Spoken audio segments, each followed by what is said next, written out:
इसमें मायने हैं सब जानत प्रभु प्रभुता, प्रभुता यानी उनकी महिमा सब जानती, लेकिन कहने में पूरी कोई नहीं कह पाती। यहाँ वेदों का ये कहना है कि भजन का जो प्रभाव है, भक्ति का जो प्रभाव है वो बहुत है।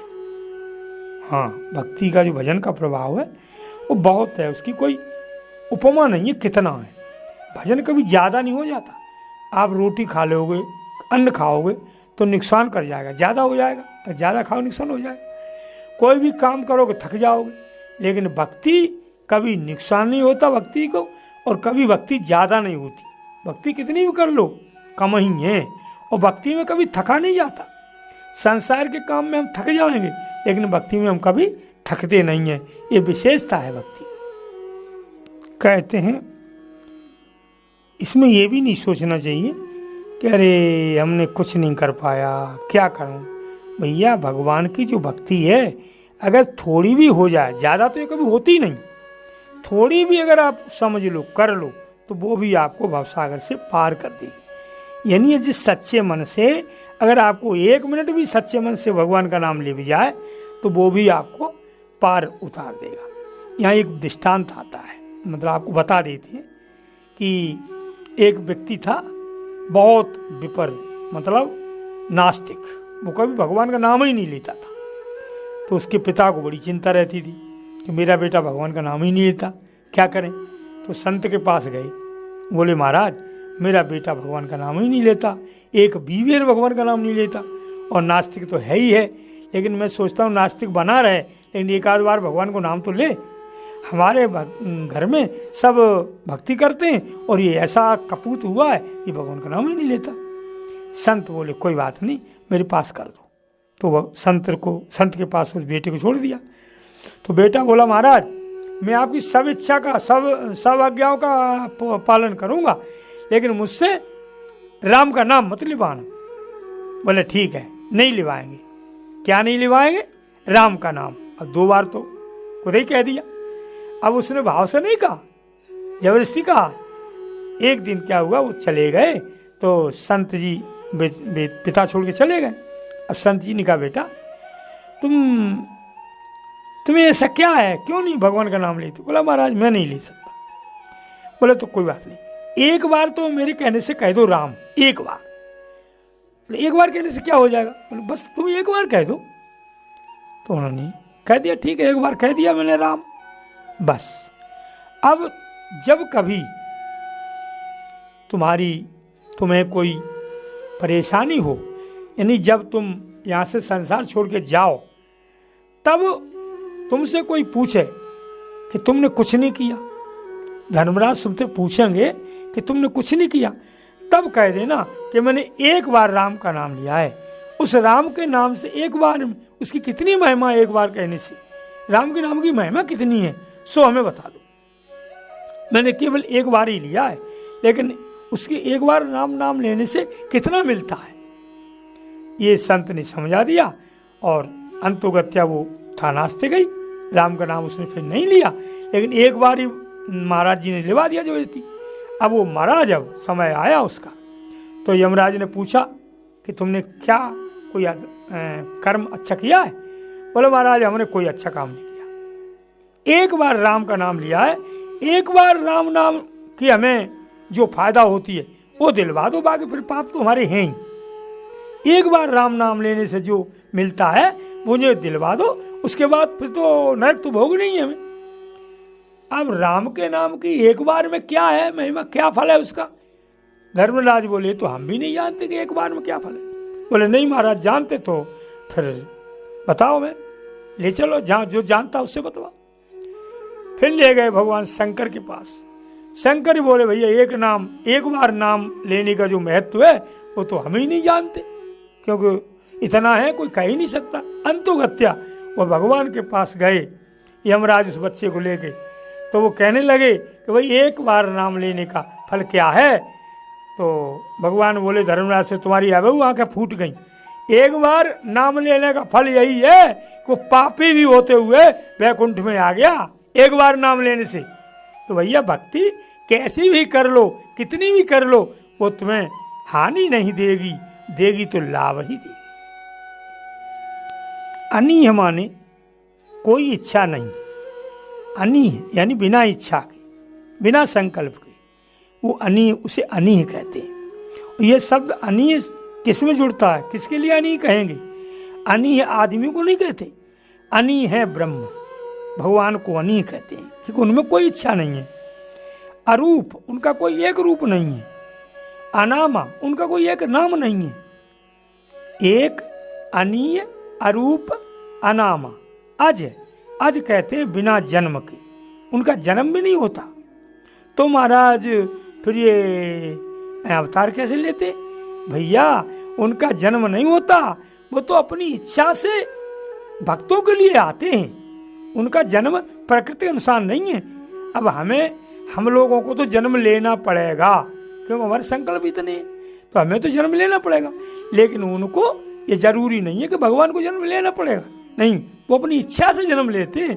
उनके लिए विधान में नहीं है उनके लिए कि उन्हें जन्म लेना पड़ेगा, अजन्मा है वो, लेकिन वो भक्तों के लिए जन्म धारण करते हैं। वो प्रकृति में बंधते हैं, उन्हें कोई बांध नहीं सकता, प्रकृति पार है वो, लेकिन प्रकृति में भक्तों के लिए बंध जाते हैं, भक्तों के लिए नाम रूप वाले हो जाते हैं। वैसे उनका कोई नाम नहीं है और कोई रूप नहीं है। अपने भक्तों के लिए वे देह धर के कई प्रकार की लीलाएं करते हैं, इसलिए कि साकार जो सगुण रूप के उपासक हैं वे हमारी लीलाओं का चिंतन करके भवसागर से पार हो जाए। क्योंकि निर्गुण जो निर्गुणी है, जो निराकारी है, वे तो प्रकाश का चिंतन करेंगे, प्रकाश का दर्शन करेंगे, लेकिन जो साकार हैं वे किसका दर्शन करेंगे? उनके लिए लीलाएं हैं। भगवान ने सगुण रूप बना करके लीलाएं करी हैं। उन लीलाओं का दर्शन, उन लीलाओं का गुणगान करके भगवान यानी जन्म मरण से पार हो सकते हैं। साकार निराकार दोनों, निराकार भी और साकार भी। अब यहाँ कहते हैं अकारुण वरुणालय। भगवान का नाम है अकारुण वरुणालय, यानी भगवान, वरुणालय कहते हैं समुद्र को। भगवान करुणा के समुद्र हैं। जहाँ वरुणालय शब्द आवे वहाँ समुद्र है। तो भगवान काहे के वरुणालय हैं, काहे के समुद्र हैं? कृपा की, करुणा की। वे जिसके ऊपर करुणा कर देते हैं उस पर फिर कभी क्रोध नहीं करते, क्योंकि और हम कबू पे कृपा यानी कबू पे दया करते हैं तो कभी क्रोध भी कर देते हैं, लेकिन भगवान क्रोध नहीं करते, वे दया ही करते हैं, वे कभी क्रोध नहीं करते। तो उन्हें महाराज भगवान क्रोध नहीं करते तो फिर ये जीवों को दुख क्यों होता है, परेशान क्यों होती? भैया भगवान परेशानी नहीं देते, उनके कर्म ही उन्हें परेशानी देते हैं। भगवान किसी को परेशानी नहीं देते क्योंकि उनके पास दुख है ही नहीं, तो दुख कहाँ से देंगे? तो भगवान देते हैं तो शांति देते हैं, ज्ञान देते हैं, भक्ति देते हैं, लेकिन क्रोध और दुख भगवान नहीं देते। ये जीव के कर्म से मिलता है। अब भगवान कैसे हैं कि जैसे कोई आपकी, एक पहली बात तो ये है कि भगवान ईश्वर सद्गुरु कभी गलती नहीं मानती, यानी जीव कितनी भी गलती करे सद्गुरु गलती नहीं लेते, वे तुम्हारे गुण ही लेते हैं। भगवान तुम्हारी गलती नहीं लेते, गुण ही लेते हैं, क्योंकि भगवान कभी चित्त चूक न धरहीं, वे अपने चित्त में तुम्हारी गलती नहीं लेते। अगर वे तुम्हारी गलती लें, हमारी गलती लें, तो हम कभी उद्धार ही नहीं हो सकते, क्यों हम दिन कितनी गलती करते हैं। लेकिन कहते हैं विद्वान लोग कि जब हम 1000 गलतियां करते हैं तब भगवान हमारी एक गलती लिखते हैं, 1000 गलतियों के बाद। इतने भी करुणा वरलाल हैं, यानी इतने दया के समुद्र हैं कि वे गलतियां नहीं लेते, और जहाँ तक हमें शांति और सुख ही देते हैं भगवान, और दुख मिलता है तो हमें अपने कर्म से मिलता है। गई बहोर, बहोर माने दोबारा, गरीबनवाज यानी गरीबों के पालनहार, सरल, सरल मानी सहज, सबल बलवान, और साहब यानी स्वामी, सबके स्वामी। इसकी मायने छुपाई गए। आगे की बात को समझकर, इस बात को समझकर जो बुद्धिमान लोग होते हैं वो अपनी वाणी को भगवान के गुणों को गान करके अपनी वाणी को पवित्र बनाते हैं। गोसाई जी ने कई जगह कहा है कि हमने कथा किसी को सुनाने के लिए नहीं, अपने मन को स्वांत सुखा तुलसी रघुनाथ गाथा, अपने मन को प्रसन्न करने के लिए, अपने मन के सुख के लिए ये भगवान की कथा हमने कही है। तो यहाँ कथन का मतलब कहना, तो यहाँ हमने जो है जो कही है, जो भी कही है वो हमने अपने मन के सुख के लिए है, दूसरे के सुख के लिए नहीं। और ये वाणी भी हमने जो कही है, अपनी कथा कही है वाणी से, तो ये हमने अपनी वाणी पवित्र करने के लिए ये कथा कही है। कर्ण पुनीत हेत निज वाणी, अपनी वाणी को पवित्र करने के लिए कथा कही है, अपने मन को पवित्र करने के लिए कथा कही है। तो भैया उन्होंने ऐसे ही हम कभी उन्होंने कही अरे भैया कोई एहसान नहीं है, हम तुम्हें कथा सुना रहे हैं, हम तुम्हें ये राम कथा को सुना रहे हैं, ये हम तुम पे कोई एहसान नहीं कर रहे।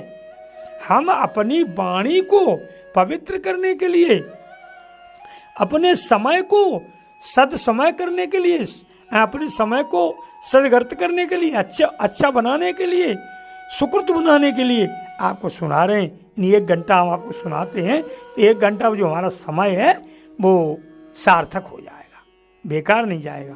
तो यहाँ में हम आपको एहसान कोई नहीं कर रहे, हम तो अपना समय सफल कर रहे हैं, अपनी वाणी पवित्र कर रहे हैं।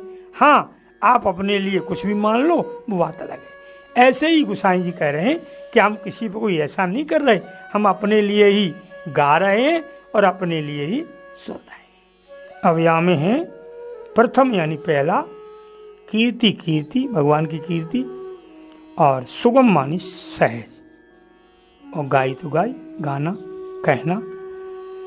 अब यहाँ आगे अति अपार जे सरित बर, जोन सेतु कराएं, चढ़ पिपील को परम लघु, बिन श्रम पार ही जाए। इस दो का अर्थ है, यानी मायना है जैसे अति मानी ज़्यादा, अपार मानी पार न पाने वाले। जैसे नदी होती, नदी का जब तक पुल नहीं बन जाता, सेतु यानी पुल, तो जब राजा लोग, नृप यानी राजा लोग पुल बना देते हैं तो उस पुल पे चींटी, पिपील को माने चींटी, उस पुल पे चींटी भी पार हो जाती है। ऐसे ही भगवान की जो कथा है महापुरुषों ने गाई है, उनको सुन करके कह करके हम लोग भी भवसागर से पार हो जाएंगे। हम जीव चींटी हैं, चींटी की तरह हैं हम लोग, और भगवान की कथा पुल है। तो जैसे पुल पर चींटी भी पार हो जाती हैं, ऐसे ही भवसागर का पुल है ये, जन्म मरण का जो जन्म मरण रूपी भवसागर है, इसका पुल है ये। कौन सा? राम कथा, भगवान की कृष्ण कथा, शिव कथा, ये पुल हैं, इन पे चढ़ करके हम लोग पार हो जाएंगे, यानी जन्म मरण से मुक्ति मिल जाएगी। ये 12वां दुआ पूरा हुआ, 13वां दुआ पूरा हुआ। आप 14वीं में प्रवेश करेंगे। जय सिया राम।